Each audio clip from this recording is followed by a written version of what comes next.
the different types of cell division, mitosis and meiosis. And in order to talk about that, I want to outline the human life cycle and give you some terminology that you're going to need to be able to understand these ideas and concepts.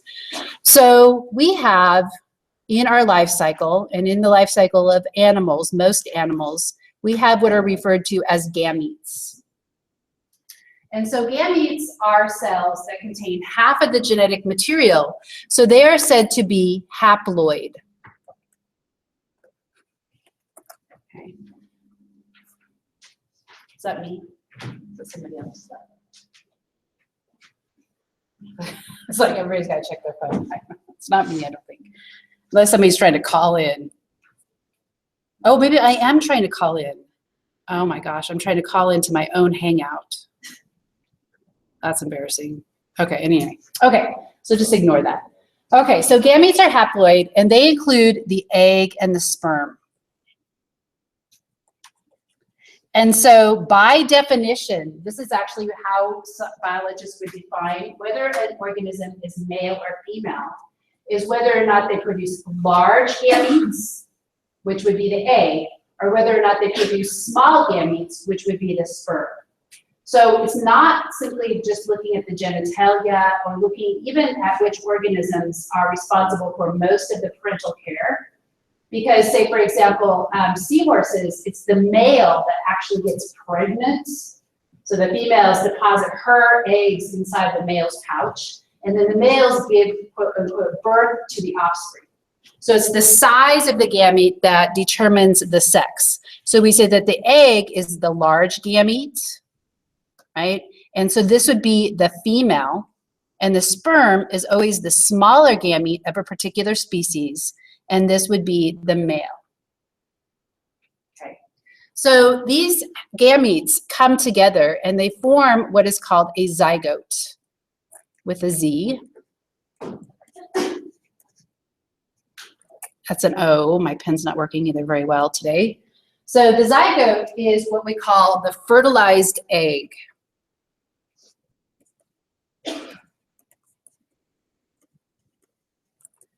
So this particular cell would be diploid. Oh, come on. Okay, diploid. Okay, rather than being haploid. And so think two copies, diploid. So that means that you get one copy of your chromosomes from the egg and one copy of your chromosomes from the sperm. And remember that this is the genetic material that's found in your nucleus of the cell. So from the zygote, this is a single cell. Then we undergo mitosis. Right? And then we develop into a fetus, for example, in humans. Okay? Then we're born, we develop into a child, right? And then back into the adult. Okay. So all of this development that takes place going from each and every one of us starting out as a single cell, all of that development is mitosis, okay? So mitosis, remember, is asexual reproduction, and it's essentially cloning of the cell. When we get to this part where the adult produces the gametes, this is what is referred to as meiosis. So meiosis in humans only takes place in two areas. It only takes place in the ovaries and the testes. Meiosis, that's with eyes. Meiosis does not take place anywhere else. Okay, only in the ovaries and the testes.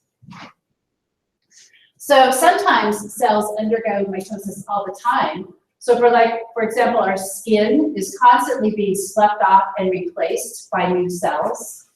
So those would be very prolific cells that undergo that cell cycle continually. But then there are some cells like our muscle cells or even our fat cells that tend to develop as a child, and then they specialize, and then they don't readily undergo mitosis again. And so we have specialization of cells, okay? So when we look at unspecialized cells in the adult body, we have what are called stem cells. So some stem cells are unspecialized cells. And it's kind of interesting because they are found in a lot of different places in the body. But when we first discovered them, one of the places that we found them in was the bone marrow. So the bone marrow, which is the inside of our long bones, like the femur and the humerus, that bone marrow has stem cells that undergo mitosis and produce specialized blood cells, including red blood cells. So in the bone marrow, we have stem cells dividing and produce specialized blood cells, including the red blood cells.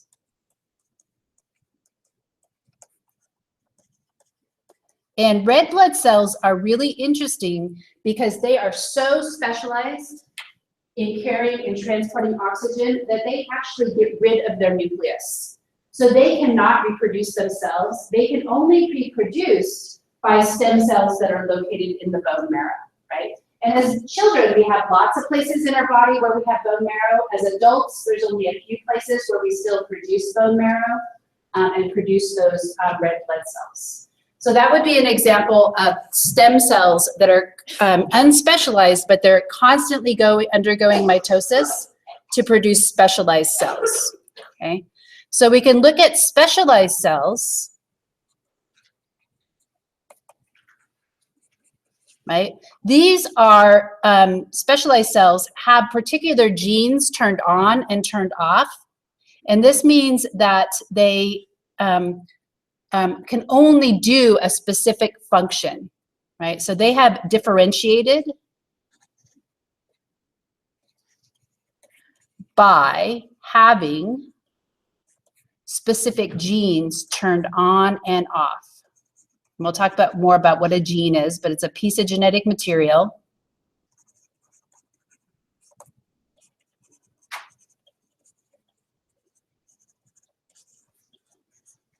And so it's kind of interesting that even a neuron has all of the genetic material that would allow it to become any other type of cell, but it is specialized. And so what that means is that certain genes have been turned on in the neuron and certain genes have been turned off.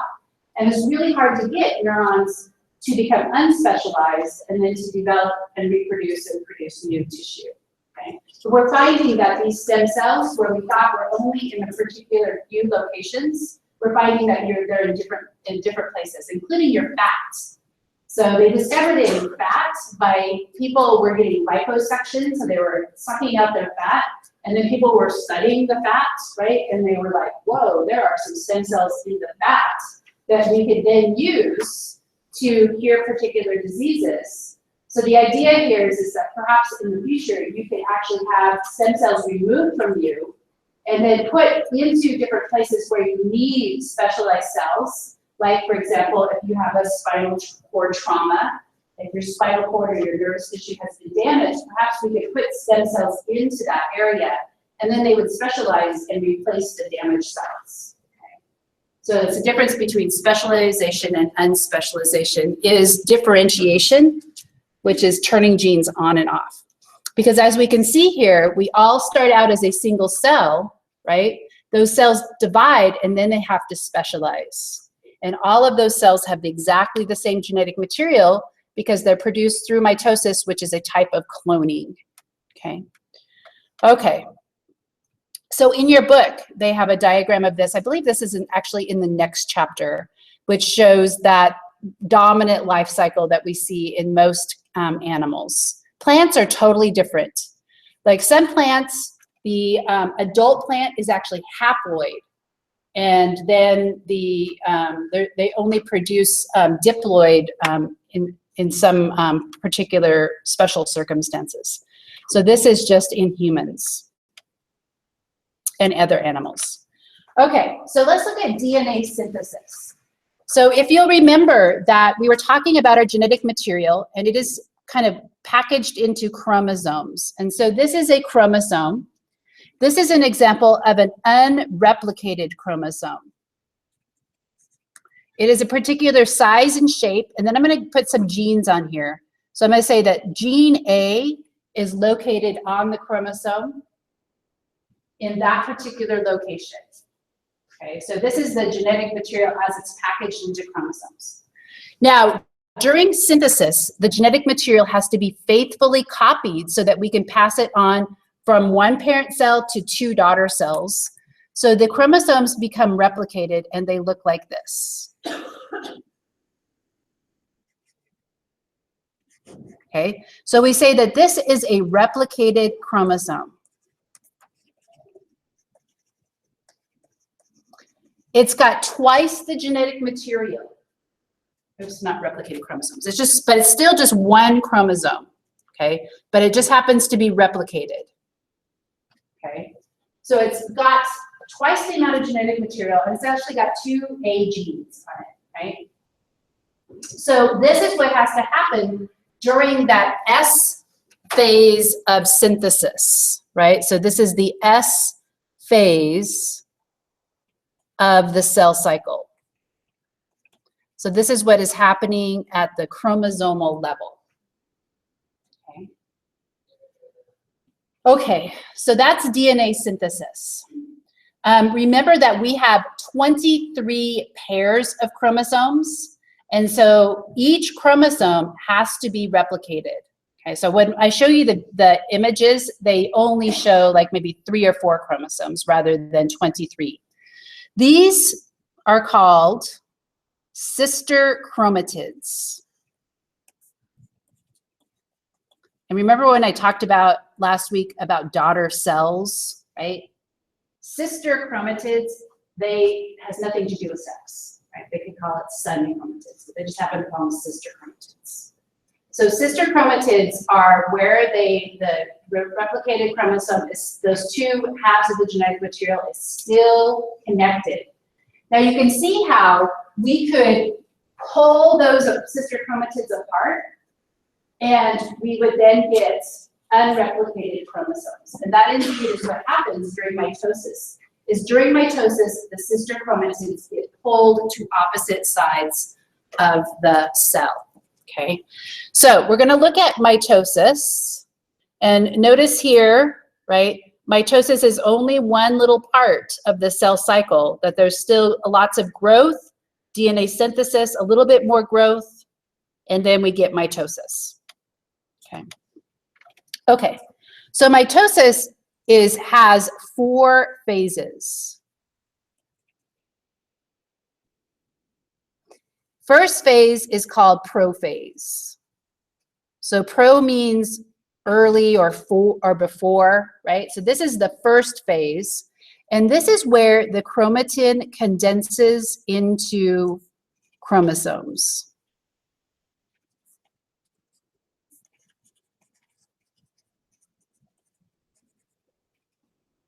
Right. Also, the nucleus is disassembled. So the nucleus is actually taken apart. Disassembled.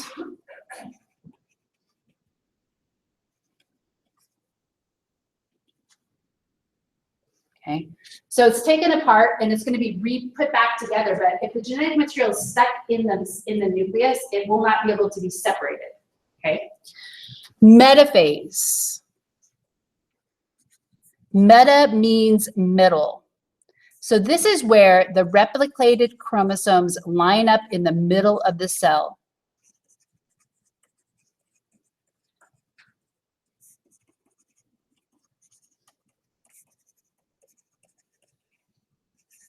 Now, this is like an ongoing process, right? So it's kind of like a dance. It starts and then it moves to metaphase.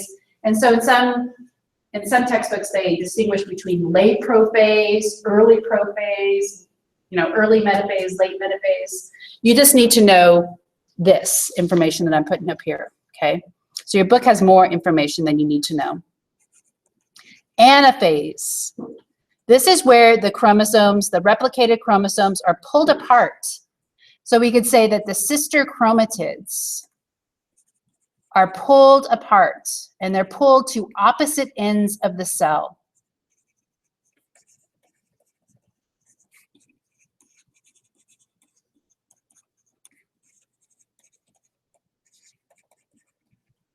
Of the cell. Okay, so that is anaphase. And then telophase is where the genetic material comes together and the nucleus is reassembled. So I'll put the nuclei, which means that there's two of them, right? There's two nuclei, reassemble around the two sets of genetic material.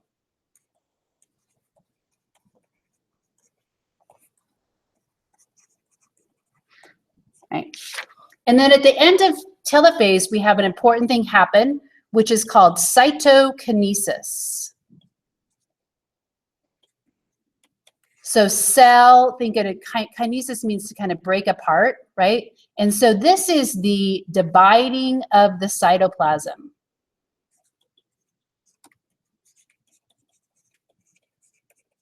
And the creation of two daughter cells.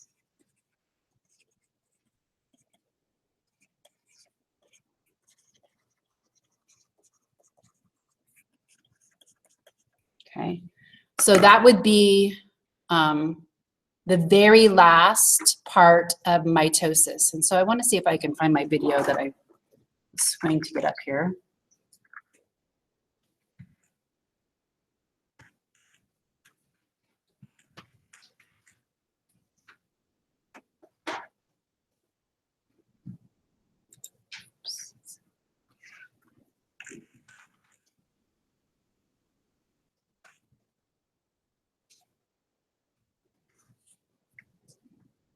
Okay.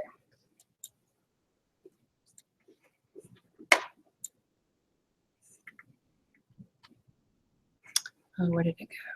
There it is.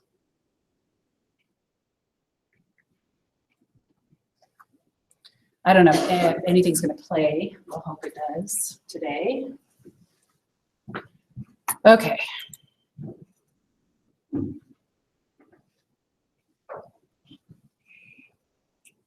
And we don't have a volume. There we go. This time lapse shows a plant cell undergoing mitosis. Loose strands of DNA in the nucleus gather into chromosomes, and each chromosome doubles. The membrane surrounding the nucleus disappears. In animal cells, organelles called centrioles move to the opposite sides of the cell, forming spindles of fibers. The chromosomes line up as pairs of sister chromatids in the middle of the cell, suspended from the spindle fibers. The fibers then pull the chromatids to the opposite poles of the cell. Each set will become the chromosomes and the nuclei of two new cells. Plant cells do not have centrioles, but as in animal cells, their chromatids are pulled apart by spindle fibers. In the final stage of mitosis, a nuclear envelope forms around each new set of chromosomes. Then the cell membrane squeezes and pinches the cell in half, forming two separate cells with identical genetic information. Okay. So that was mitosis. In your book, they have diagrams that show the different stages. And so hopefully you'll be able to look at these and tell which stage that they are found in, which cell a particular stage is. And so notice how they have prophase and then they have early pro-metaphase, right? You can ignore that. So just prophase, metaphase, anaphase, telophase, and then the cytokinesis. And so they have pictures of chromosomes that are being stained, and we're going to look at chromosomes in the lab. We're going to look at a little fish embryo, and cells in the fish embryo are all in different stages of mitosis, right? So we'll be able to see how that looks underneath a light microscope. Now, if a cell is not in mitosis, it is said to be an interphase. So interphase is a cell that is not undergoing mitosis. So we would say that this is maybe the stage when the cell is not in mitosis. So we talked about G1S and G2 would be all part of what they call interphase. So mitosis has those 4 phases, and then outside of mitosis, that would be the 3 stages of interphase, would be G1, S, and G2. Okay. Okay, so cell division we know is really important for being healthy, because without cell division, if cells died, they could not be replaced. We could not grow and develop if we didn't have cells dividing. So the kind of the opposite of cell division is what we call apoptosis. And what we can define this as being programmed cell death.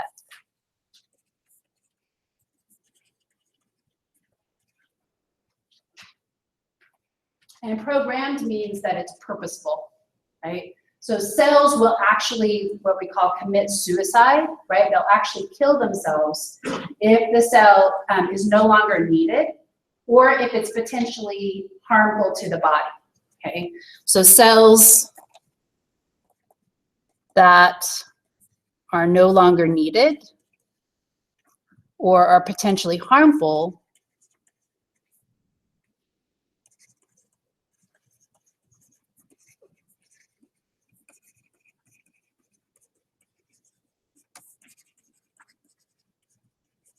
will die by releasing enzymes inside of the cell and digesting themselves from the inside out.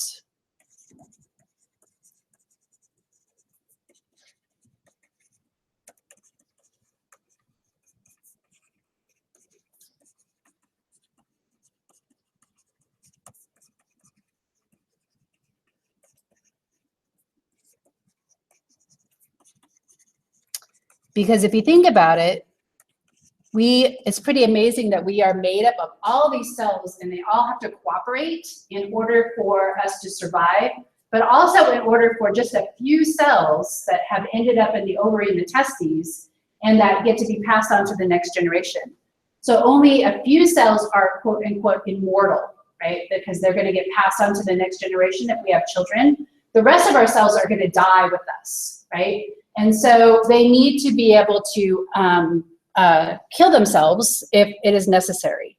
So the best example of this are cells that have been exposed to excessive ultraviolet radiation. So we can say, as an example, we could talk about excessive UV or ultraviolet radiation, which would be from the sun. Okay. And so what can happen with this ultraviolet radiation is it can lead to mutations. And if a cell has been exposed to too much radiation, it will actually kill itself to prevent itself from becoming cancer, okay? So cell will detect, okay, the radiation and will undergo apoptosis.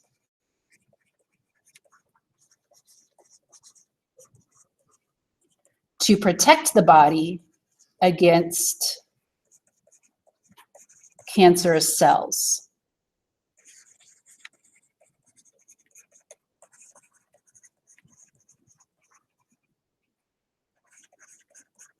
So when you get a sunburn, right, that's what happens. And so when your skin peels, for example, that is an example of apoptosis. Another example occurs like when we're babies, or actually even before we're babies, when we're in the fetus, in the mother's womb. For example, the cells that are found between our fingers will undergo apoptosis and they will die, right? And then you'll get rid of the webbing. And then some people are actually born with webbed fingers and with webbed toes. And then what they do is they just cut it and remove the excess tissue. But that would be another example of apoptosis, right? Another good example is with our immune system. If we have white blood cells that are going to attack our own body and recognize our own body as different, they will actually commit suicide. So they'll undergo apoptosis in the immune system before actually being shipped out to the rest of the body to patrol the body for particular pathogens. And so apoptosis is kind of the opposite of mitosis. And it is equally important to realize that we need cells to die in certain circumstances so that the whole organism can live. Okay. Are there any questions about that idea? Okay, so let's look at what happens when things go bad. Okay. And we can talk about cancer. So cancer can be defined as unregulated mitosis or cell division.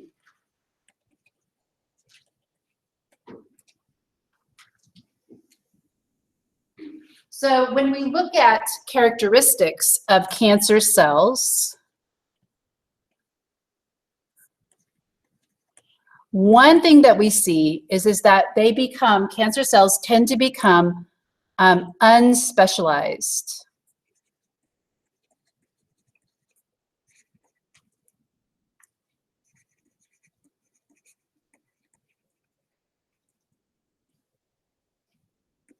Okay.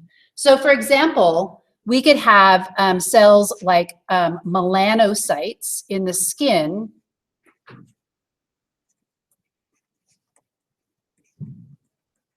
And melanocytes are cells that produce pigments. So these cells are located in the skin and they produce melanin. And these melanocytes can become unspecialized, and then they could live anywhere in the body, not just in the skin, right?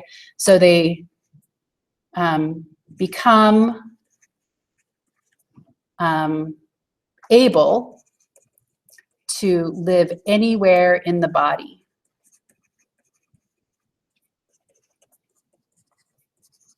So for example, they could end up in the lungs, and then you can get the melanoma, which is cancer of the skin, ending up in the lungs, right? And then they just reproduce and divide and they replace normal lung tissue, and then they can lead to death because of that, okay? So cancer cells become unspecialized. The second thing is that they look abnormal. So one characteristic is that they might have multiple nuclei. So this happens when the cell undergoes mitosis, but the cytokinesis does not happen. And so when they're looking for, like for example, when they do pap smears on females, they're looking for cells on the cervix that look unusual, right? So they take a sample of cells on the cervix, and then they look at them underneath the microscope, and they might find that some of those cells have multiple nuclei, and that that person might have the beginning of cervical cancer, right? So a pap smear is looking for unusual cancer cells, and generally they recommend that females have that once a year, right? So they look for abnormalities in the cells. Okay. The third thing is that they do not undergo apoptosis.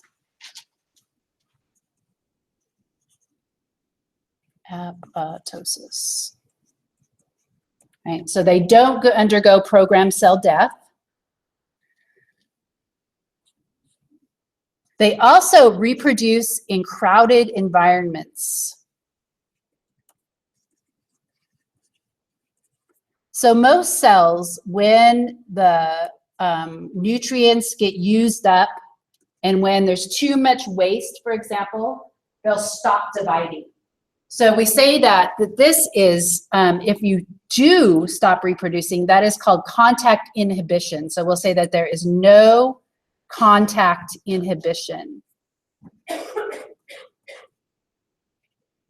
Okay. So that means that even in really crowded conditions, and so this causes the formation of tumors. Now it's important to realize that not all tumors are cancerous.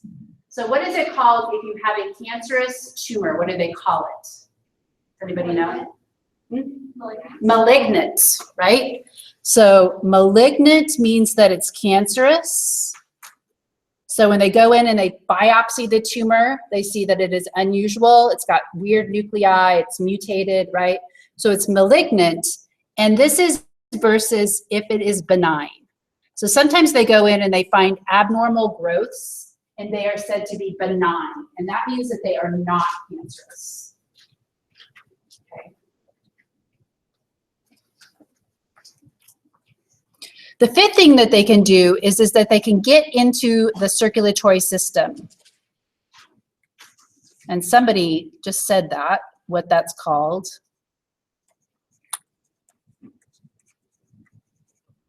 And so this is called metastasis. So if your cancer has metastasized, what that means is it has left its original location and it's now in the circulatory system, so it can end up anywhere, okay? So metastasized cancers are worse than ones that can just be simply removed using surgery. So if you go in and just can remove the tumor, that's great. If it's already metastasized, that means it could go to your liver, it could go to your lungs, it could go to your brain, right? So that's metastasis. Okay. The other interesting thing that's related to something that we talked about is that these cells have no mitotic clock.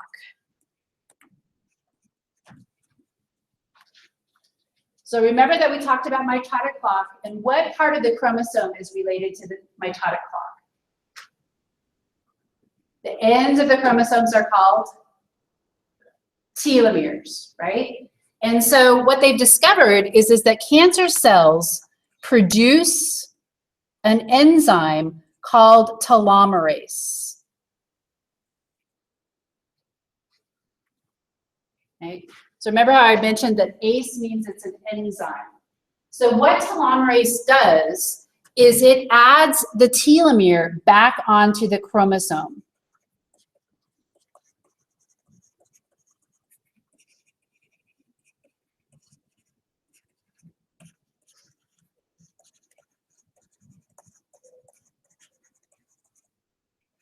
Right, back onto the chromosomes. And so the chromosomes do not age. And we'll talk about when that happens normally. Like in our gametes, we don't want our gametes to lose telomeres, and so that is present in our gametes as well. So we do have the ability for our chromosomes to not to age, right? So what that means is that cancer cells effectively become immortal. So we'll say that this is immortal, meaning that they can divide infinitely. So they can divide an infinite number of times.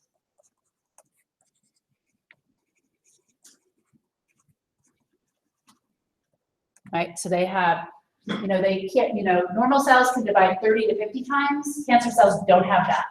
They can just continue to divide, okay?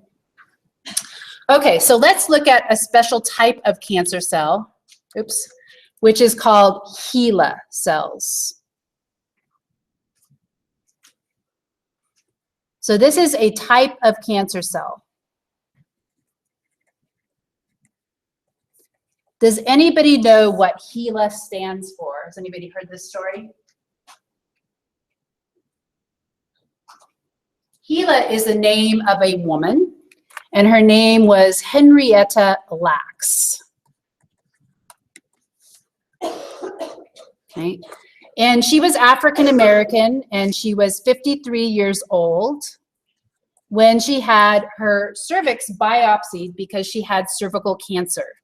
So the cervical cancer cells were removed.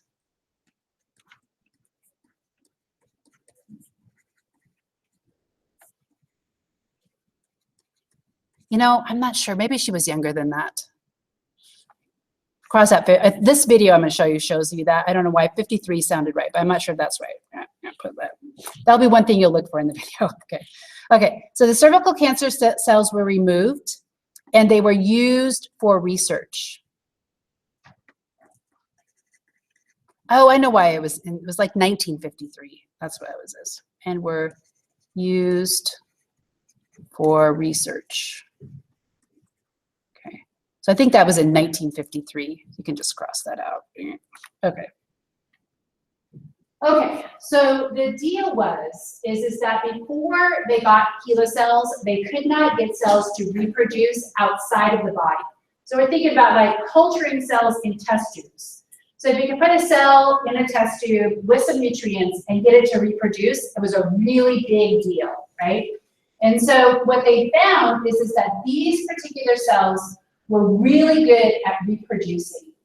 And so they wanted to use them for research. And this was in a time where you did not have to have consent. And so they didn't actually tell the woman's family that they were using her cells as in the research. And the most amazing thing about these cells is that they were so prolific, so good at undergoing mitosis, that they invaded whole labs of cells. So that they invaded and took over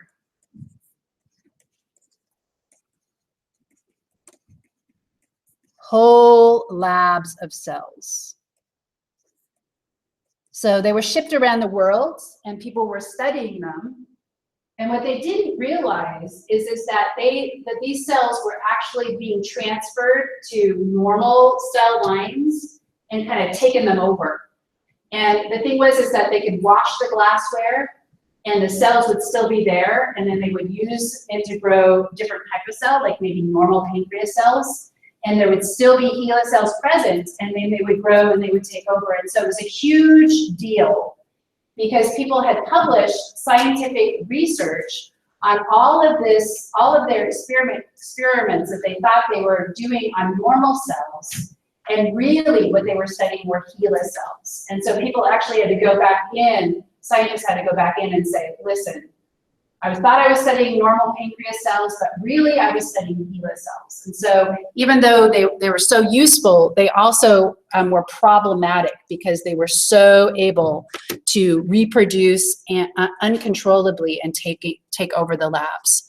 So I'm gonna see if I can get this video to play.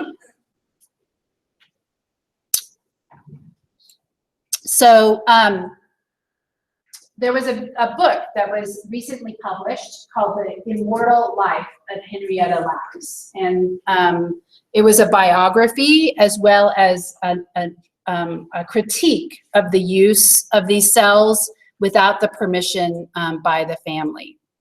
So let's see if we can get this video to play. Oh, really?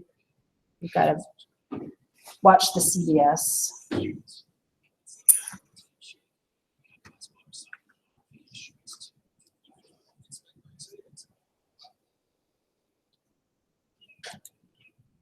Somewhere in this humble family cemetery off a country road in the town of Clover in Southern Virginia, a woman who died nearly 60 years ago lies in an unmarked grave, which is a shame because the world should know her name, Henrietta Lacks. Who is Henrietta Lacks? I mean, she was a poor African-American tobacco farmer, mother of 5 kids, who died when she was 31. 31 is when she died. And was one of the most important sort of unknown figures in Minnesota, and she had no idea. Rebecca Skloot, a professor at the University of Memphis, devoted 10 years to telling her story, writing the current bestseller, The Immortal Life of Henrietta Lacks. This was the last home of her life. Yeah. The story starts near the end of Henrietta's life, Baltimore, 1950. The great-granddaughter of slaves, Henrietta was being treated for cervical cancer at Johns Hopkins Hospital. Without her knowing, and unrelated to her treatment, doctors took some of her cells for research. So she went to Hopkins, 30 years old, and she happened to walk in Hopkins at a time when scientists were trying to grow human cells in culture and were taking cells from anybody they could. By the late 1940s, scientists were on the brink of a golden age of medicine. Jonas Salk was racing to develop the polio vaccine, but his work, and that of countless others, was hampered because they lacked a critical tool, human cells for testing. Scientists had been trying for years to keep human cells alive in the lab, but none of them lasted very long, until Henrietta Lacks showed up at Hopkins. With her under anesthesia, they just took this small piece of her tumor without her knowing, and they put it in a dish and sent it down the hall to George Guy, who was the head of tissue culture research at Hopkins. And he'd been trying to grow human cells for decades, and it had never worked. And hers just took off. Took off doesn't begin to describe it. For the first time in history, human cells could be grown and infinitely replicated outside the body. Henrietta Lacks died in October 1951, just 8 months after seeking help at Hopkins. But her cells lived on, multiplying by the billions. Why? What was there specific to Henrietta Lacks? Her cells. You know, we know mechanically that the cells stay alive because they have this enzyme in them that rebuilds the ends of their chromosomes. So the cells just never get old. They don't die. But why their cells did that when all the other cells didn't is still a big mystery. To this day, HeLa Cells, named by combining the first 2 letters of Henrietta with the first 2 of Lacks, are a cornerstone of modern medicine. Tick off for me all the ways HeLa cells have been used. To tick off all the way HeLa cells have been used, we would be sitting here for weeks. Like hundreds and thousands of studies. They used to help test the polio vaccine so that it could be approved for use in people. They went up in the first space missions to see what would happen to human cells in zero gravity. Those were the first cells ever cloned, some of the first genes ever mapped. They've been used to create drugs from, some of our basic cancer drugs like tamoxifen. I mean, the range of things that HeLa cells have been used for is kind of incomprehensible. It's hard to imagine science in the last half a century without HeLa cells. Oh yeah, HeLa is special, and scientists who come to my talks and things, they come up to me and they say, you cannot overestimate how important HeLa cells have been. You do remember your mother getting sick? Yeah. I didn't know exactly what it were then, but nobody ever told me. Lawrence Lacks, the oldest of Henrietta's 5 children, wasn't the only one left in the dark.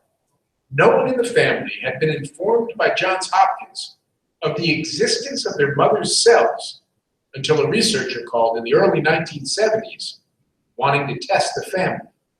Henry's husband basically got a phone call one day. And the way he understood it was, we've got your wife, she's alive in the laboratory, we've been doing research on her for the last 25 years. The only cell he'd ever done was the guy in prison. He literally thought, is it a hacker in the cell, part of her in the cell? The news left the Lacks family confused and scared. When you look at this in the context of the family story, 25 years after his death, not only were the cells still alive, but there were enough of them that if you could pile them all on a scale, they weighed 50 million metric tons. It's like 150 Empire State Buildings. It's just inconceivable that could even be true, and it was. I almost feel raped, like the family feels raped. They did it and nobody told. From my sitting in that living room last night, my sense was the devil in all of this is Johns Hopkins University. For the family. Yeah, oh, absolutely. For the family, for the family, Johns Hopkins is absolutely the bad guy. Johns Hopkins needs to do a better job of communicating with the family and recognizing it. Dr. Daniel Ford is a vice dean at Johns Hopkins School of Medicine. Using Henrietta's cells for research, he maintains, was standard practice for the time.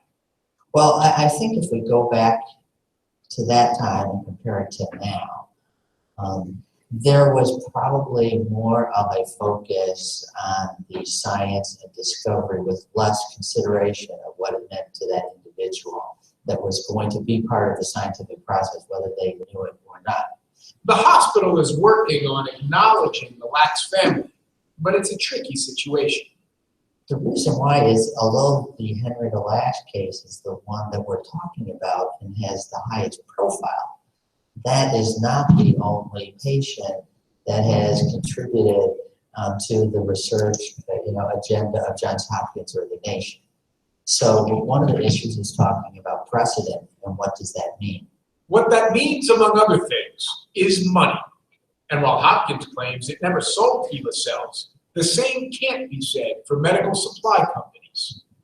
Is there any way to calculate how much money has been made off of Henrietta Lacks cells? I know, and they were the first cells ever commercialized. And that was in the 50s. And you can buy online HeLa cells or products made using HeLa cells from anywhere from about $200 for a vial up to about $10,000 a vial. HeLa cells are still, the most widely used cells in the world. So, But it's an incalculable amount of money. yeah. And consider this. The family of the woman whose cells changed medical history can't afford health insurance.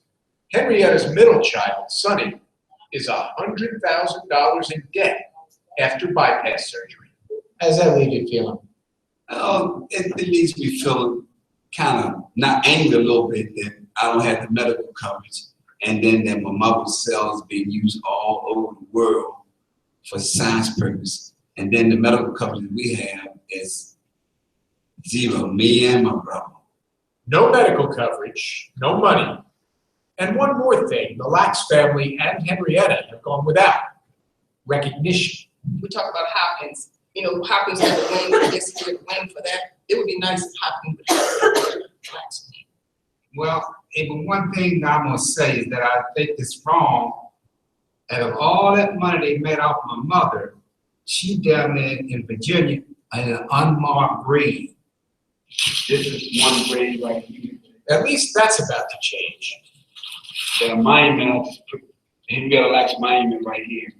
Just last week, Henrietta's family learned of the exact spot where their mother was buried, next to her mother, Eliza Pleasant, in the shade of an old oak. A donated headstone will be placed there come spring. They used to tell me stories about my mother. She was very Your mother was a giver. giver. Yes, she was a giver, and she's still doing it. She's still giving. The thing about it just makes me feel good that my mother has contributed so much and known that Henrietta Lacks is still living today.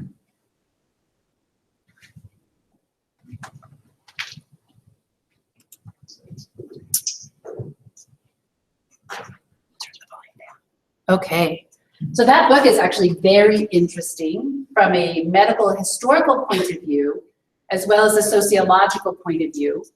And so if you're interested in that, that's a really wonderful book to read. Okay. Are there any questions about that? Any comments? So back in the 1950s, it was common practice, right, to take samples from people and not have people give them their consent. They also did in this book, a lot of really what we consider today amoral experiments on people as well. One thing that I found about the book that was disturbing is they actually got people and volunteered, they volunteered to do experiments on them, but they actually put Henrietta Lacks or HeLa cells inside of them, and the people got cancer, and then they kind of took the tumors out. So there's lots of kind of crazy things that they did in the past as medical experimentation. Okay, so that would be mitosis, right? So we were talking about asexual reproduction, cancer cells, and one of the really interesting thing about cancer is that it arises in all of us, right? So you have had cancer cells in your body, but for the most of us, our immune systems are so good and strong enough that they can actually find those cancerous cells and destroy them before they become a problem. So when people that have suppressed immune systems or compromised immune systems, or when you get older, for example, you can also develop cancer because your immune system is so weak that it isn't able to fight off the cells fast enough. Okay. And we're going to talk about, when we get to genetics, we're going to talk about how certain cancers run in families. And so we'll talk about predisposition for cancers and things like people being predisposed for breast cancer, for example. Okay, so we're going to talk about meiosis. So meiosis is different from mitosis. I mentioned that it only takes place in the ovaries and the testes, and it produces haploid cells. So this is the production of haploid cells.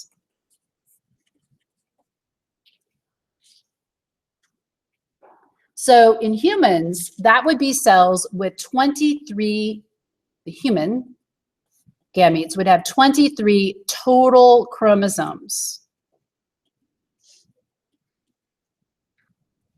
Okay, total chromosomes. It's different for different species. I mentioned that previously. So there are no pairs. Now, the significance of this is that if in order to get half the genetic material, you have to have cell division that takes place twice. And so this is example of 2 consecutive cell divisions. Whereas mitosis is just 1 cell division, meiosis actually is 2, and they're labeled as meiosis 1 and meiosis 2. Oops, 1, sorry. Meiosis 1 and meiosis 2. Now, each of these have prophase, metaphase, anaphase, and telophase, but they label them as being prophase 1 or prophase 2, metaphase 1 or metaphase 2, right? So these are the 2 consecutive cell divisions. They occur one right after the other. And so if we look at this, we have a cell that is going to give rise to an egg or a sperm, right? And it will divide. And let's say this is maybe one that's going to give rise to sperm. And then it will divide again.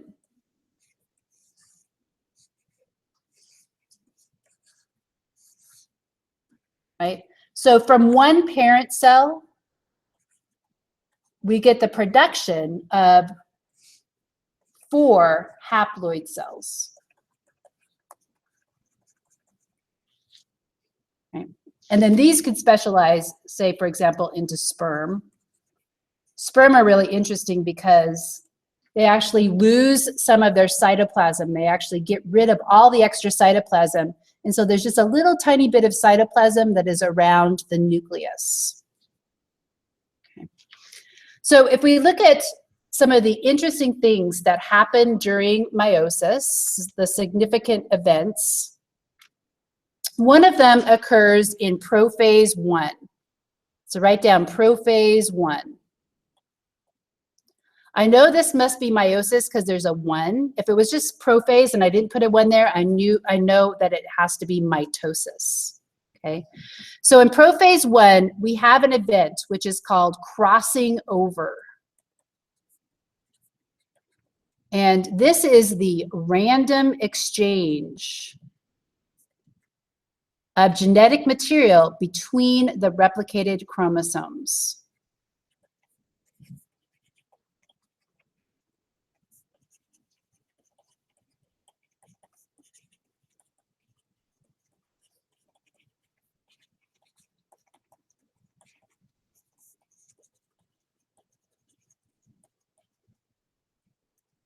Okay. So what this does is this shuffles the genetic material. So if you think about the production of egg and sperm, that's involved in sexual reproduction, and we want our offspring to be genetically different from the parent. And so crossing over increases the variation in eventually the offspring. So this is an increase in genetic variation found in the offspring. This is an example of genetic recombination. We're recombining the genetic material. We're shuffling the deck.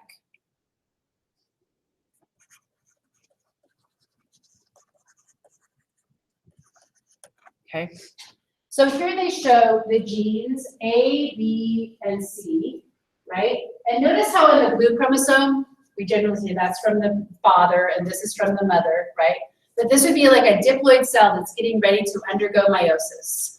So notice all the capital letters are on the blue and all the lowercase letters are on the red.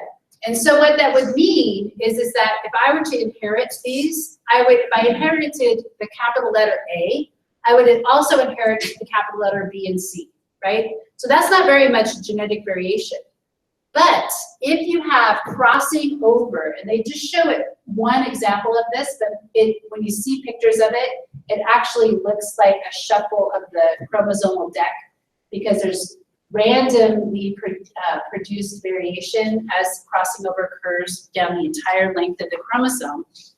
If you look at what results, right?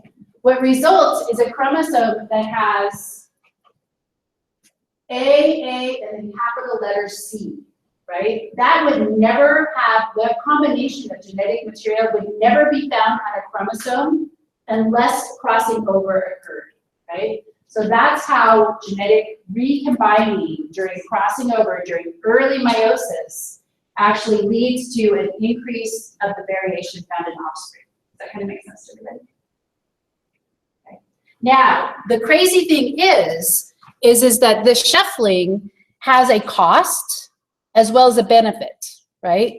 So the cost to this, right, if we're looking at why this would occur from an evolutionary point of view, the cost is this can lead to mutations.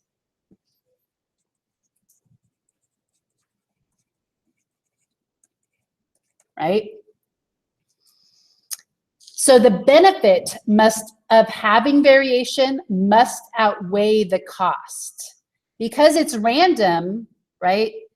Crossing over could occur in the middle of a gene and actually separate it, right? And then you would get a mutated gene that wouldn't work.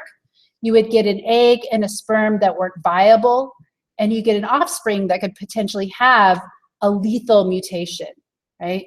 So the benefit, right, is the variation produced. And so there's been a lot of hypothesizing as to why most organisms reproduce sexually when it would be a lot easier just to clone yourself. And the idea here is, and we'll talk more about this, but variation is super important, right? Variation allows populations of organisms to evolve and to adapt to new environments, including parasites and including bacteria and viruses. And so this variation allows a population to evolve in response to changes in the environment.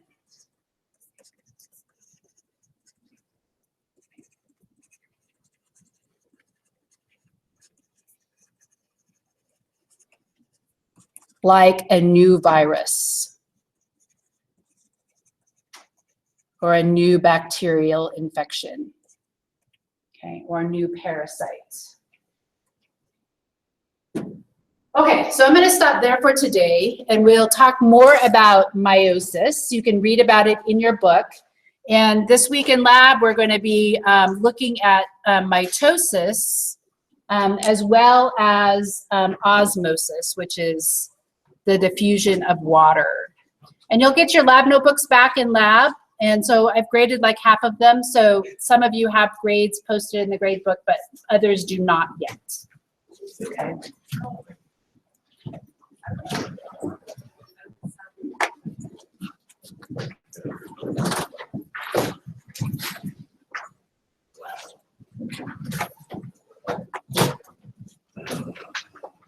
Push it down just a bit. Oops.